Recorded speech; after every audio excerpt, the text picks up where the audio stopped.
Hello, and thanks for tuning in to ASBA's weekly public policy video update. Today is February 24th, and all eyes are on Arizona after lawmakers last week sent Senate Bill 1062 to Governor Brewer's desk. The intent of this controversial religious freedom bill is to allow business owners to deny services to customers solely based on their religious beliefs. And right now the internet and social media is completely abuzz over this issue. But before I talk about that, I just want to share that last week was an important week for bills at the legislature.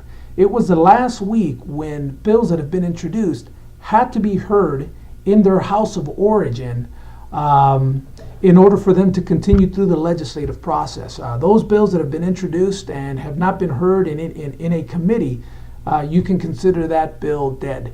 You know, what this week also does is it usually marks the halfway point of the current legislative session. So if I had to stare into my foggy crystal ball and try to forecast when this current session might end, you know, we're probably looking at the middle of April. So jumping back to Senate Bill 1062, I would just like to share that the Arizona Small Business Association, we do oppose this bill, and we have sent our letter to Governor Brewer respectfully asking her to veto this bill. And what you're also going to find is a lot of business groups from the state of Arizona are also opposing this bill.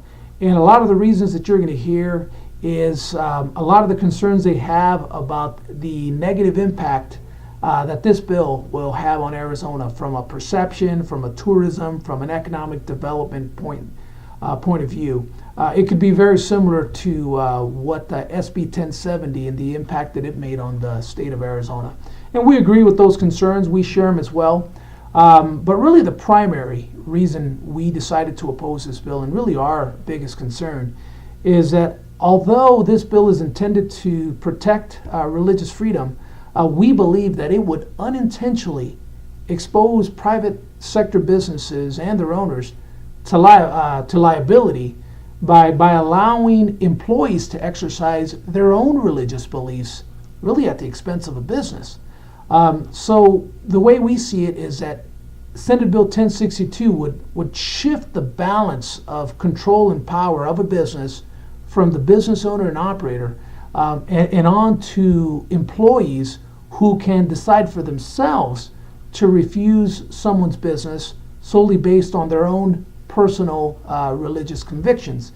And as a result, the business and its owners would be held liable for that employee's actions. So that's really our biggest concern. What we try to achieve in our public policy efforts is to really promote public policy that's going to make Arizona more competitive, that's going to really level the playing field for Arizona small businesses and just really protect businesses from exposure such as this. So we are opposing this bill. We've sent our letter to the governor, and we just wanted to share that with you. And again, I appreciate you for tuning in to our videos, and we'll be back next week with another video update.